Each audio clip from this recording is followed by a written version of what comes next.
আমরা শুনেছি যে আপনি ক্যাম্পাসে অর্থাৎ এফবিএসে ক্যারিয়ার বিষয়ে অনেক উন্নয়ন করেছেন। আমার প্রশ্ন হচ্ছে, আপনি কি যদি ছাত্রদল প্যানেল থেকে বিজয়ী হন তাহলেও কি আপনার এই উন্নয়নগুলো অব্যাহত থাকবে কি না?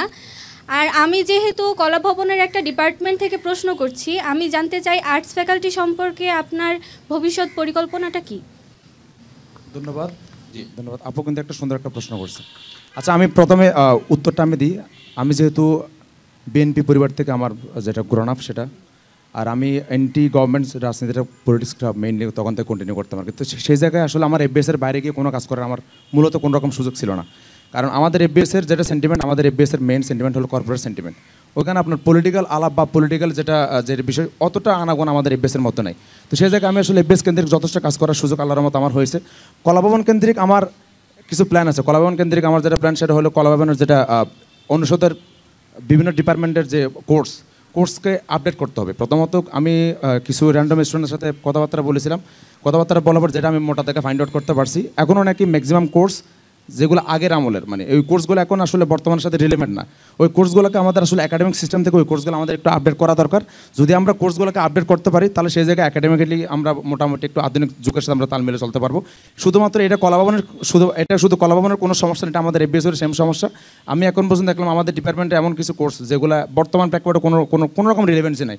এই কোর্সগুলোকে আমাদের আসলে আপডেট করা দরকার। আর মোটা থেকে আমি একটা বিষয় আমার ইস্তাহারের মধ্যে অ্যাড করেছিলাম, অন ডিমান্ড বেসিসে যদি কোনো সময় কোনো প্রবলেম অ্যারাইজ হয়, সেটা আমি সাধারণ শিক্ষার্থীদের সাথে কথাবার্তা বলবো। কথাবার্তা বলার পর যদি দেখি যে কি এই একটা বিষয় শিক্ষার্থীদের কাছ থেকে আসতেছে, এটা সমাধান করা দরকার, তাহলে আমি অন ডিমান্ড বেসিসে আমি আগে প্রায়োরিটি দিয়ে ওই বিষয়টা নিয়ে কাজ করবো। তো সুতরাং আমার নির্বাচনে যদি আমি জিতি, আমার কাজ করতে গিয়ে যদি কলা ফ্যাকাল্টি থেকে নতুন কোনো প্রবলেম অ্যারাইজ হয়, নতুন কোনো সমস্যা যদি দেখা দেয় এবং সেটা নিয়ে যদি কলা ফ্যাকাল্টির শিক্ষার্থীরা যদি ভয়েস রেজ করে এবং আমাকে যদি রিচ করে, আমি অবশ্যই সেই বিষয়টা নিয়ে আমি কাজ করবো এবং সেটা সমাধান করার জন্য প্রশাসনকে আমি আমার জায়গা থেকে আমি সর্বোচ্চ চাপ সৃষ্টি করবো। একই প্রশ্নের সম্পূরক প্রশ্ন করবেন নিশি।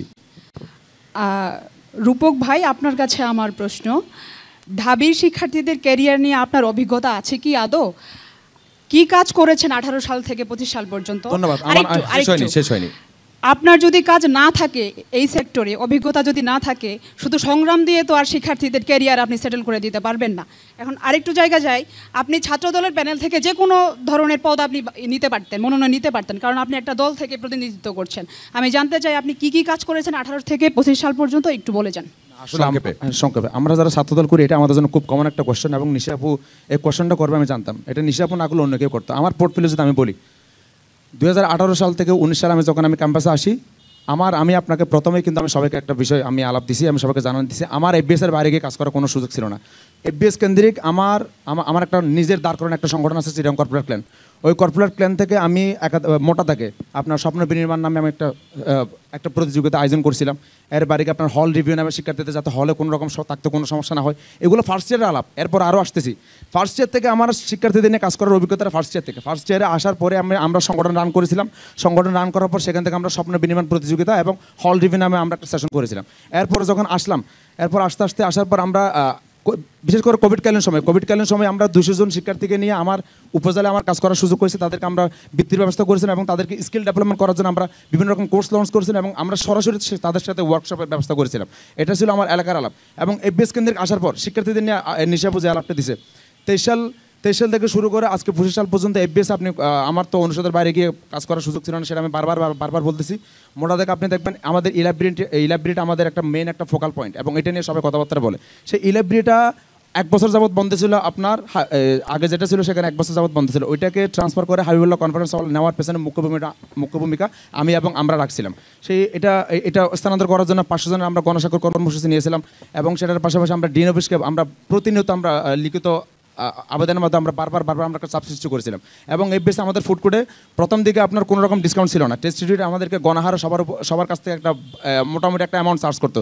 শুধুমাত্র ওই দামটা শিক্ষার্থীরা যখন ভয়েস রেজ করার পরপরে আমি এই টেস্ট ইনস্টিটিউটের সিএফও এবং সিপিও তাদেরকে ইনভাইট করলাম ক্যাম্পাসে আসার জন্য। তারা ক্যাম্পাসে আসলো। ক্যাম্পাসে আসার পর আমরা শিক্ষার্থীদের প্রতিনিধি এবং ডিন স্যার ওই দিক থেকে যারা টেস্ট ইনস্টিটিউটের কোম্পানির যারা অথরিটি, আমরা বসে প্রথম দিকে আমরা 10% একটা ডিসকাউন্টের ব্যবস্থা করেছি এবং বর্তমানে সেটা 5% ডিসকাউন্ট স্ট্যাটাস এখনও পর্যন্ত চলমান আছে। সুতরাং মোটা থেকে বলতে গেলে শিক্ষার্থীদের নিয়ে কাজ করার অভিজ্ঞতাটা আমার আজকের না। আমার পরিচয়টা ছাত্র দলের একজন রূপকের চেয়ে আমার পরিচয়টা মিললে ছাত্র সংগঠক, এটা নিশ্চয় আপনি একটু জেনে নেবেন। আর আপনি পরের যেটা আলাপ দিলেন, পরে যে বিষয়টা আপনি আলাপ দিয়েছেন সেটা হলো আমি ছাত্র সংগঠনের বাইরে কেনা। একমাত্র ছাত্র দলের প্যানেল থেকে মনে হয় যে আমি যে সংগঠনের ক্যারিয়ার উন্নয়ন সম্পাদক পদে নির্বাচনের আগে যখন আমার সংগঠনের ইন্টারনাল মিটিংয়ে যখন আলাপ পাই, আমি ইন্টারনাল মিটিং আমি কিন্তু হলের, হ্যাঁ আমি ছাত্র দলের পরিচয় আমার আছে, কিন্তু আমি গুরুত্বপূর্ণ কোনো পরিচয় না। আমি হলের একটা যুগ্ম আহ্বায়কদের কাজ করার পরিচয়টা খুব সীমিত, আমাদের অত বেশি কাজ কিন্তু আমাদের করা লাগে না। তো সেই জায়গা থেকে তারপরেও শুধুমাত্র দায়বদ্ধতার জায়গা থেকে আমি আমার 71 হলের প্রেসিডেন্ট সেক্রেটারি থেকে শুরু করে আমার সেন্ট্রালের প্রেসিডেন্ট সেক্রেটারি ছাত্র দলে আমি সবাইকে আলাপ দিয়ে আসছি, যদি আমি ক্যারিয়ার উন্নয়ন সম্পাদক পদে নির্বাচিত হই আমার মেইন ফোকাল পয়েন্ট থাকবে ছাত্ররা ম্যান্ডেট দিয়ে আমাকে এই জায়গায় নির্বাচন করবে। আমি হয়তো অ্যাফিলিয়েশন রাখবো, আমি দল ছাড়তে পারবো না, দলের সাথে আমার অ্যাফিলিয়েশন থাকবে, তবে আগামী 1 বছরের জন্য আমি শুধুমাত্র শিক্ষার্থীদের সমস্যা নিয়ে কাজ করবো।